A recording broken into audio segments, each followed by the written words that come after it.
Shari'a de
কৰিছোঁ শ্ৰদ্ধা ৰায় সভাৰ মুখ্য অতিথি মাননীয় পীযুষ হাজৰিকা ডাঙৰীয়া ইতিমধ্যে আহি উপস্থিত হৈছে। মাননীয় অসমৰ কেবিনেট মন্ত্ৰী পীযুষ হাজৰিকা ডাঙৰীয়া জিন্দাবাদ।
মই মাননীয় কেবিনেট মন্ত্ৰীক দুই এষাৰ বক্তব্য ৰখাৰ কাৰণে মই অনুৰোধ জনাইছোঁ আৰু ইয়াৰ লগে লগে আমাৰ KACৰ মুখ্য পাৰিষদ সন্মানীয় জীৱেশ ৰায় ডাঙৰীয়াক সম্বৰ্ধনা জনোৱাৰ কাৰণে মই অনুৰোধ জনাইছোঁ।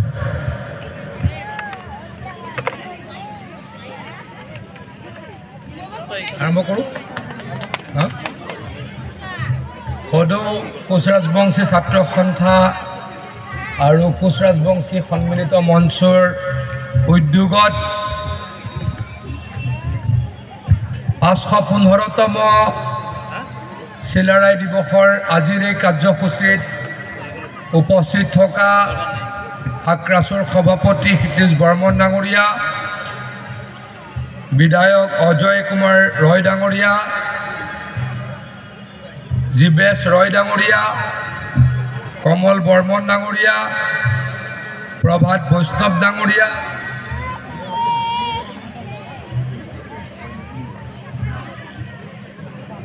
ৰতন ৰয় ডাঙৰীয়া, নিৰ্মল কুমাৰ ৰায় ডাঙৰীয়া, বিশ্বজিৎ ৰায় প্ৰমুখ্যে আজিৰ মঞ্চত উপস্থিত শ্ৰদ্ধাৰ জ্যেষ্ঠ কোচ ৰাজবংশী সম্প্ৰদায়ৰ নেতৃবৃন্দ, মোৰ শ্ৰদ্ধাৰ ইয়াত উপস্থিত ৰাইজ, সুধীবৃন্দ, সাংবাদিক বন্ধুসকল, আজি বিশ্ববীৰ চিলাৰায় দিৱস। আজিৰ পৰা ৫১৫ বছৰ আগতে আমাৰ বীৰজনাই জন্ম লাভ কৰিছিল আৰু আমাৰ সমগ্ৰ এই অঞ্চলটোত কোকৰাঝাৰৰ কোচবিহাৰৰ পৰা আৰম্ভ কৰি লখিমপুৰলৈকে, ইফালে মণিপুৰলৈকে, ডিমাপুৰলৈকে আৰু সিফালে দক্ষিণলৈ বাংলাদেশলৈকে এই বৃহত্তৰ অঞ্চলত সাম্ৰাজ্য নিৰ্মাণ কৰিবলৈ সক্ষম হৈছিল।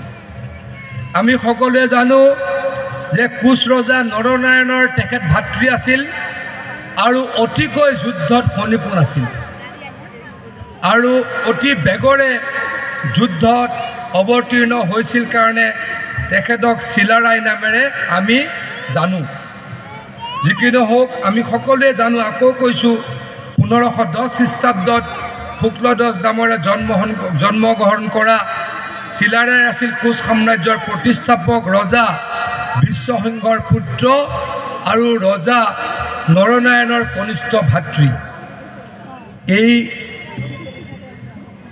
দুয়োগৰাকী বীৰে আমাৰ এই বৃহত্তৰ অঞ্চলটোত এখন বৃহৎ সাম্ৰাজ্য গঠন কৰিবলৈ সক্ষম হৈছিল আৰু এখন বৰ অসম প্ৰতিষ্ঠা কৰিবলৈকে সক্ষম হৈছিল। আজি আমি শংকৰদেৱৰ ৰচনাৱলী, শংকৰদেৱ আমাৰ গুৰু ভগৱান, এই শংকৰদেৱক যদি নৰনাৰায়ণ আৰু চিলাৰায়ে পৃষ্ঠপোষকতা নকৰিলে হয় হয়তো শংকৰদেৱৰ বৈষ্ণৱ ধৰ্মৰ প্ৰচাৰ হয়তো ক'ৰবাত সীমিত হ'ল হয় বা তেখেতৰ সৃষ্টিও ক'ৰবাত সীমিত হ'ল। অসমীয়াই শংকৰদেৱক মহাপুৰুষ জ্ঞান কৰে, শংকৰদেৱক ভগৱান হিচাপে জ্ঞান কৰে, আৰু এই মহান আমাৰ ভগৱান শংকৰদেৱক কোনে ৰাজমৰ্যাদা দিছিল, ৰাজগুৰুৰ মৰ্যাদা দিছিল?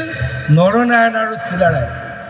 আনকি যেতিয়া মোগলে বা কালাপাহাৰে আমাৰ কামাখ্যা মন্দিৰ ধ্বংস কৰিছিল, সেই কামাখ্যা মন্দিৰৰ পুনৰ নিৰ্মাণ কোনে কৰিছিল?